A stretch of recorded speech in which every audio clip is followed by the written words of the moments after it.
ನಮಸ್ತೆ ಸ್ನೇಹಿತರೆ, ಹಾರರ್ ಡೈರೀಸ್ಗೆ ಸ್ವಾಗತ ಸುಸ್ವಾಗತ. ನಾನಿಂದು ನಿಮಗೆ ಒಂದು ಭಯಾನಕ ಕಥೆಯನ್ನು ಹೇಳಲು ಹೊರಟಿದ್ದೇನೆ.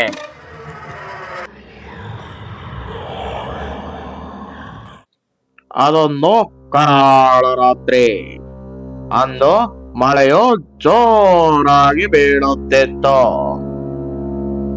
ಗಾಳಿಯ ವೇಗಕ್ಕೆ ಕಿಟಕಿಗಳು ತಬದಬ ತಬದಬ ಎಂದು ಹೊಡೆದುಕೊಳ್ಳುತ್ತಿದ್ದವು. ನೀರಿನ ಹನಿಗಳು ತೋಪುಕ್ ತೋಪುಕ್ ಎಂದು ಬೀಳುತ್ತಿದ್ದವು. ಅಲ್ಲಿ ಒಂದು ಒಂಟಿ ಮನೆ ಇತ್ತು. ಅಲ್ಲಿ ಕೃಷ್ಣ ರುಕ್ಮಿಣಿ ಎಂಬ ದಂಪತಿ ವಾಸವಾಗಿದ್ದರು. ಅವರಿಗೆ ಒಂದು ಮಗು ಸಹ ಇತ್ತು. ಅಂದು ಕೃಷ್ಣ ರೇಡಿಯೋದಲ್ಲಿ ಹಾಡುಗಳನ್ನು ಕೇಳುತ್ತಾ ಕಾಫಿ ಕುಡಿಯುತ್ತಿದ್ದನು. ಆದರೆ ರೇಡಿಯೋ ಆಫ್ ಆಗಿಬಿಡುತ್ತೆ.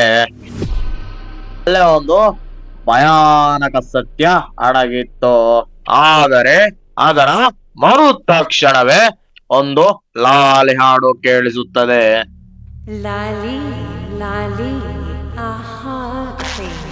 ರುಕ್ಮಿಣಿಯು ಮಗುವನ್ನು ಮಲಗಿಸುತ್ತಿದ್ದಾಳೆಂದು ತಿಳಿದ. ಆದರೆ ಅಲ್ಲೇ ಒಂದು ಭಯಾನಕ ಸತ್ಯ ಅಡಗಿತ್ತು. ಕಾರಿನ ಹಾರನ್ ಶಬ್ದವೊಂದು ಕೇಳಿಸುತ್ತದೆ. ಇಷ್ಟೊತ್ತರಲ್ಲಿ ಯಾರು ಬಂದಿರಬಹುದೆಂದು ಹಾಗೆ ಹೋಗಿ ನೋಡುತ್ತಾನೆ. ಅದು ಬೇರೆ ಯಾರು ಅಲ್ಲ, ರುಕ್ಮಿಣಿಯೇ ಕಾರಿನಿಂದ ಇಳಿಯುತ್ತಾಳೆ. ಕಾರಿನಿಂದ ಇಳಿದದ್ದು ರುಕ್ಮಿಣಿಯೇ. ಆದರೆ ಲಾಲಿ ಹಾಡುತ್ತಿರುವುದು ಯಾರು ಎಂದು ಕೃಷ್ಣ ಆತಂಕ ಪಡುತ್ತಾನೆ. ಬಾಡಿ ಮೇಲೆ ಹೋಗಲು ಮೆಟ್ಟಿಲ ಬಳಿ ಹೋಗುತ್ತಾನೆ. ಮೆಟ್ಟಿಲ ಬಳಿ ಒಂದು ವಿಚಿತ್ರ ಆಕೃತಿ ಅವನಿಗೆ ಕಾಣಿಸುತ್ತದೆ. ಆದರೆ ಅವನು ಅಲ್ಲಿಗೆ ಹೋಗಿ ನೋಡಿದ ಮೇಲೆ ಅದು ಸಂಪೂರ್ಣವಾಗಿ ಮಾಯವಾಗಿ ಬಿಡುತ್ತದೆ. ಅದರ ಮರು ತಕ್ಷಣವೇ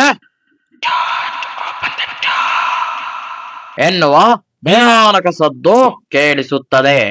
ಆದರೆ ಅದನ್ನು ಲೆಕ್ಕಿಸದೆ ಕೃಷ್ಣ ಡೋರ್ ಓಪನ್ ಮಾಡುತ್ತಾನೆ.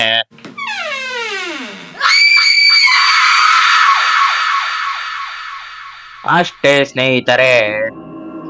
ಇದಾದ ಮೇಲೆ ಮುಂಜಾನೆ ಪೊಲೀಸರು ತನಿಖೆಗೆ ಬರುತ್ತಾರೆ. ಅಲ್ಲಿ ಒಂದು ಮಗು ಬಿಟ್ಟರೆ ಬೇರೇನೂ ಕಾಣಿಸುವುದಿಲ್ಲ. ಕೃಷ್ಣನಿಗೆ ಆಗಲಿ ರುಕ್ಮಿಣಿಗೆ ಆಗಲಿ ಏನಾಯಿತೆಂದು ಒಂದೇ ಒಂದು ಸುಳಿವು ಕೂಡ ಸಿಗಲಿಲ್ಲ.